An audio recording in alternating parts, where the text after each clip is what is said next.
vanoggend met julle 'n gedagte deel oor die volheid van die tyd. So hierdie jaar het ek toe besluit ek gaan vroeg my kersboom opslaan. So die 14de November is 'n Vrydagmiddag toe besluit ek dis nou tyd.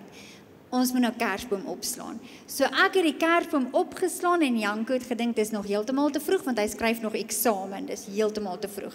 So die kinders het gedink dis baie te vroeg vir die kersboom, maar ek het gevoel ek wil nie my kersboom opslaan, my oë knip en my kersboom afslaan nie. Ek wil hom geniet. Ek wil hê dit moet Kersfees feeling wees vir 'n rukkie, anders gaan die tyd so vinnig verby.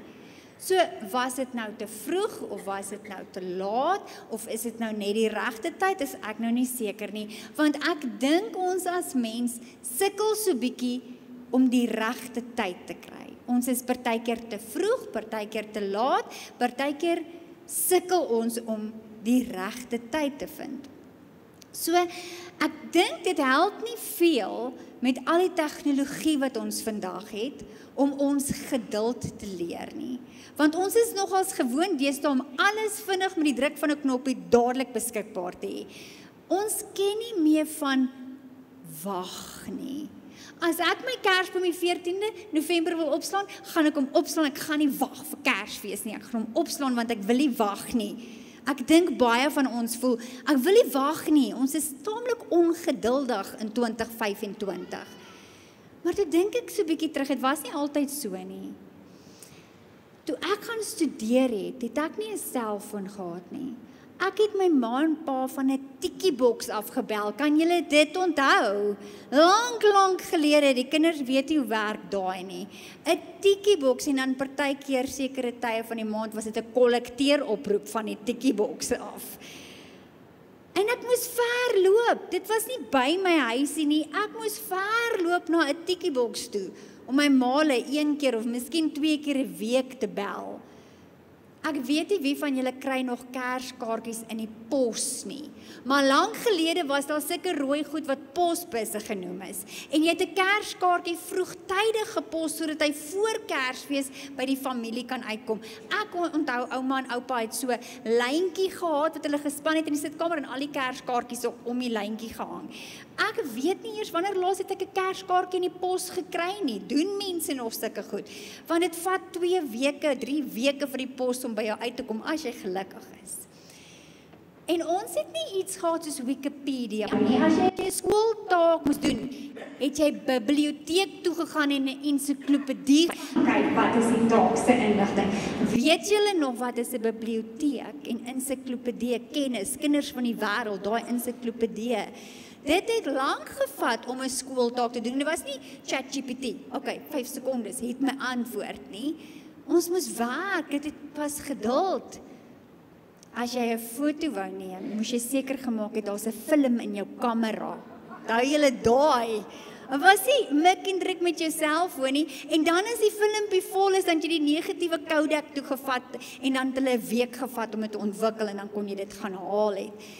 Ons ken nie meer van wag nie. Ons druk 'n knoppie en jy bel nou jou kind wat oorsee is, dadelik. Jy hoef nie te loop na 'n tikkieboks toe, sekere afgespreekte tyd en dan te bel nie.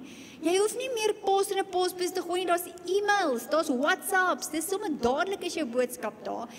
Jy gaan nie biblioteek toe nie, jy Google alles. Alles is op jou selfoon.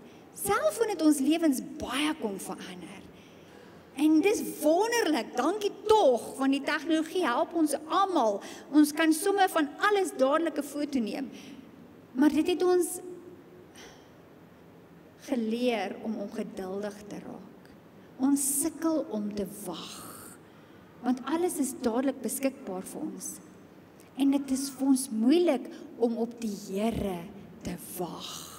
Want ons wil ook net 'n knoppie druk en dan moet hy doen. En gou Here, gou, ons wil nie wag nie. En ons wil die Here laat werk soos 'n selfoon. Hy moet dadelik antwoord. Ons wil Google en hy moet dadelik vir ons die antwoord gee.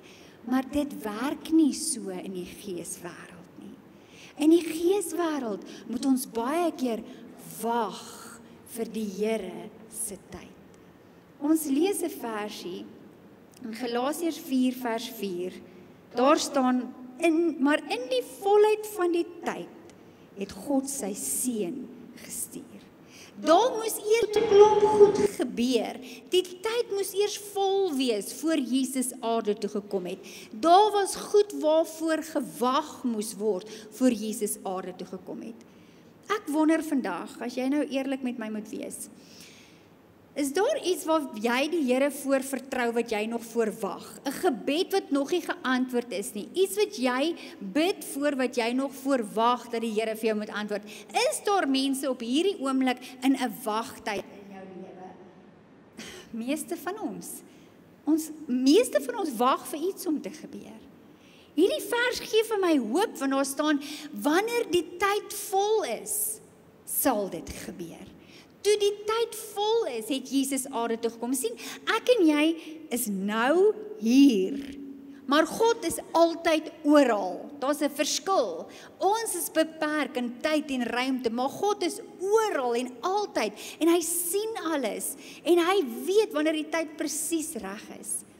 Die politieke tyd was reg, die kulturele tyd was reg, die godsdienstige tyd was presies reg vir Jesus om aarde toe te kom. In die tyd wat Jesus gebore is, was die Romeinse Ryk in beheer van die destydse wêreld. Ons noem daai eerste eeu, die tyd waarin Jesus gebore is, die Pax Romana. Dit beteken die Romeinse vrede. Want daar was redelik vrede in die wêreld. En die Romeine was 'n baie sterk ryk. En hulle het hulle gebiede, hulle streke met paaie verbind. Wat die Romeine baie goed kon doen, was om paaie te bou. Daar was paaie na al die hoofstede en hoofstreke in die destydse bewoonde, beskaafde wêreld gewees. Wat beteken, die evangelie kon vinnig versprei na al die stede toe. Die Romeine het redelike vrede gehad, so reis was maklik. Wanneer die apostels die boodskap van Jesus moes vat na die landstreke toe, gaan verkondig aan die hele wêreld, was dit moontlik, want dit was Pax Romana, daar was vrede, daar was paaie, die Romeine moes die paaie bou voor Jesus gebore word. Die kulturele tyd was presies reg, die Grieke het baie invloed gehad op die kultuur van die tyd in die eerste eeu. Grieks was die wêreldtaal in die eerste eeu, dis soos ons Engels, dit was nie noodwendig almal se moedertaal nie, maar meeste mense in die eerste eeu kon Grieks verstaan, kon 'n bietjie Grieks praat, die Nuwe Testament is in Grieks geskryf. Nou julle wat bietjie ken van die geskiedenis, weet die Grieke het die filosowe gehad. Aristoteles, Sokrates, Plato was Griekse filosowe wat voor Jesus se koms aarde toe het hulle geleef. En hulle het die mense aan die dink gesit. Hulle het die vrae gevra. Hulle was die filosowe wat gesê het, hoekom is ons hier? Wat is die mens se doel op aarde? Is daar 'n lewe hierna? Hulle was die filosowe wat die mense koppe bietjie laat dink het oor die sin en die doel van die lewe.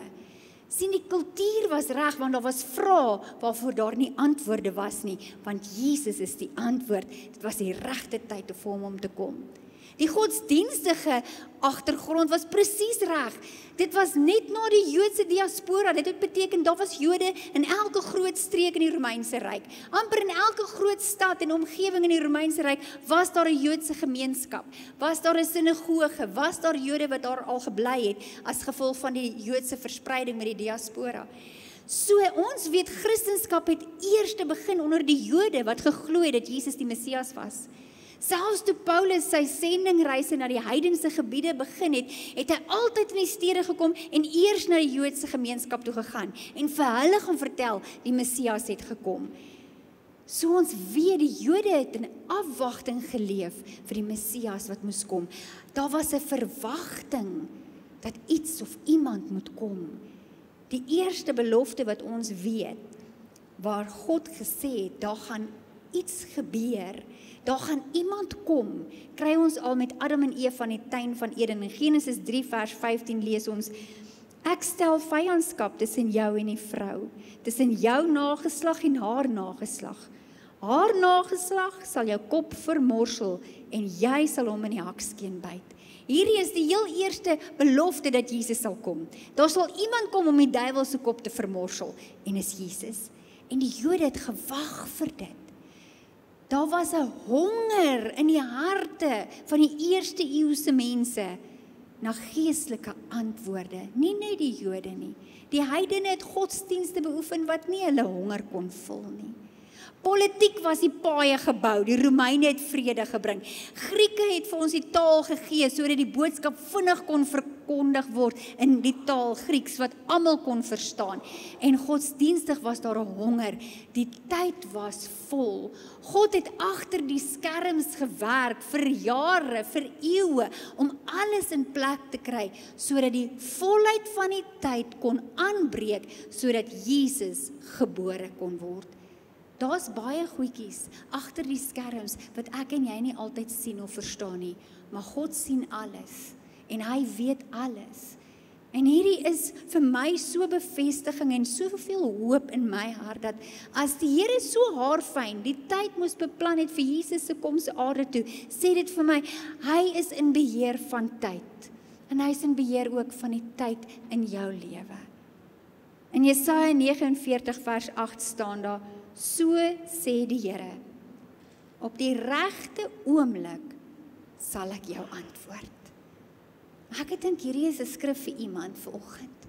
Op die regte oomblik sal ek jou antwoord. Dalk wag jy nou al baie lank en jy voel nou al, Here, rarig. Op die regte oomblik sal ek jou antwoord. Ons dien 'n God van wysheid, wat agter die skerms die moves maak, die paaie bou, die taal in plek kry, die filosofe die vrae laat vra, sodat wanneer die tyd vol is, die antwoord kan kom. En hy werk ook agter die skerms in jou lewe. En wanneer sy liefde en sy wysheid besluit, nou is die regte tyd, sal niks sy antwoord kan keer om by jou uit te kom nie. Dit gee vir my soveel hoop. God werk terwyl ons wag. Moenie dink die wagtye in jou lewe is gemorste tyd nie. God is besig om te werk in jou wagtye. So wag met geduld en met vrede terwyl God werk.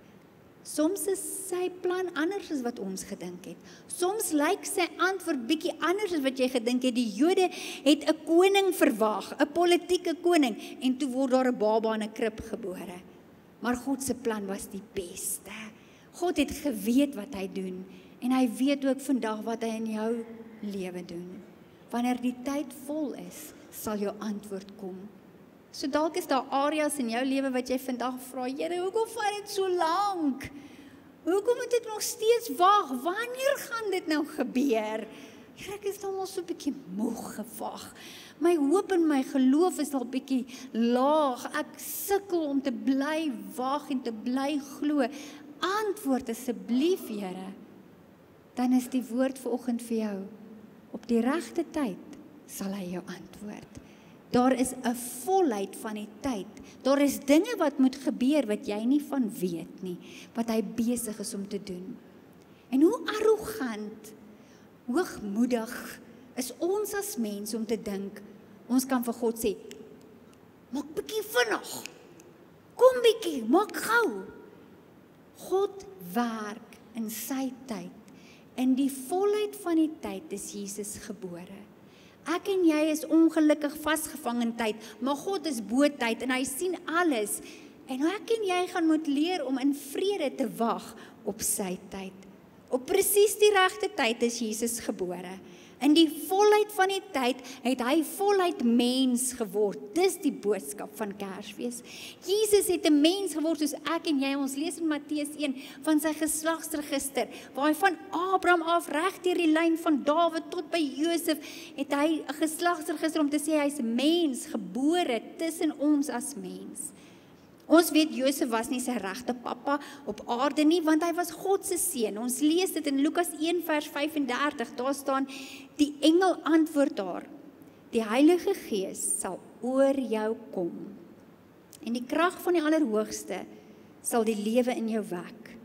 Daarom sal die een wat gebore word, heilig genoem word, die seun van God. Daardie woord in Grieks wat gebruik word vir oor jou kom, beteken letterlik, wanneer jy in die son staan en 'n wolk beweeg oor jou, en daar kom koelte oor jou. Het dit al gebeur met jou? Wanneer jy op 'n warm dag buite in die son is en dan skielik kom daar 'n wolk oor jou en dit bring so verligting, daar kom hierdie koelte, hierdie wolk beweeg oor jou. Hierdie presies dieselfde woord word gebruik toe Jesus vir Petrus en Johannes en Jakobus saam met hom vat op die berg van verheerliking. En toe hulle daar bo kom, toe's Elia en Moses ook daar op die berg van verheerliking. En Petrus is so opgewonde oor hierdie manne wat staan en gesels. En Petrus sê vir Jesus, kan ek vir ons hitte bou? Ek sal 3 hitte bou, een vir Jesus, een vir Moses, een vir Elia. En terwyl Petrus praat om besig is om planne te maak om daar op die berg van verheerliking te bly, lees ons die volgende in Matteus 17 vers 5. Terwyl hy, Petrus, nog praat, het 'n helder ligte wolk skielik sy skaduwee oor hulle gegooi. En 'n stem uit die wolk het gesê, dit is my geliefde seun, oor wie ek my verheug. Luister na hom. Ek glo, wanneer jy in God se teenwoordigheid inkom, of dit is wanneer ons sing en jy beleef iets van die Here, dalk in jou kar as die CD speel en jy luister na geestelike musiek, dalk by jou huis as jy stilte tyd hou en jy sit met jou Bybel en jy lees, en die wolk van God se teenwoordigheid kom oor jou, dan kom daar 'n vrede in jou gemoed. Daar kom 'n rustigheid oor jou. Wat sê Petrus, hou jy nou op hitte bou, raak net rustig en luister. Hierdie is die seun van God. Maria, moenie verder worry oor Josef en planne maak nie, raak net rustig, die wolk van God se teenwoordigheid sal oor jou kom, en ek is in beheer, ek het alles mooi beplan. Ek bid, dat die Here vanoggend, hier in hierdie diens, 'n wolk van sy teenwoordigheid oor jou gees gaan kom laat hang.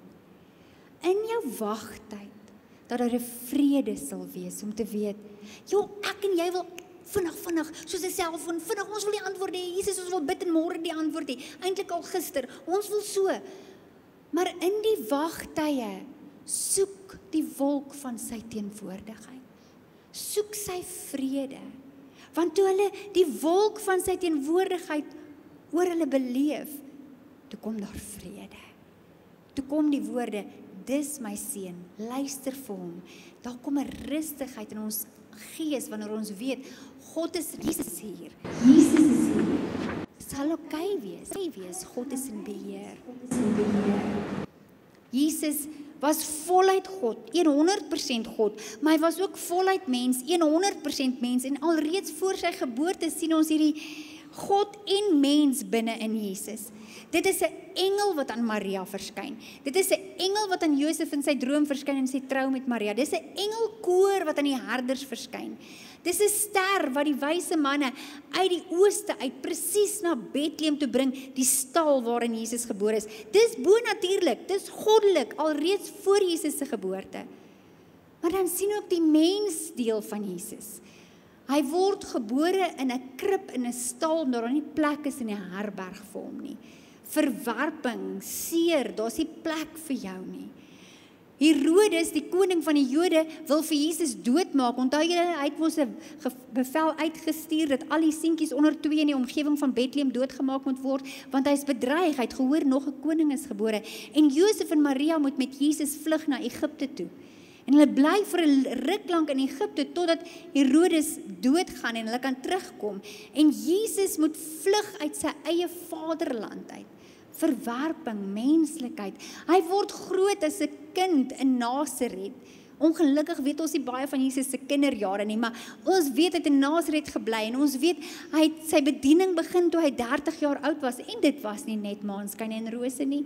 Van die begin af wou hulle ontslaa raak van hom en uiteindelik het die Joodse leiers hom gekruisig.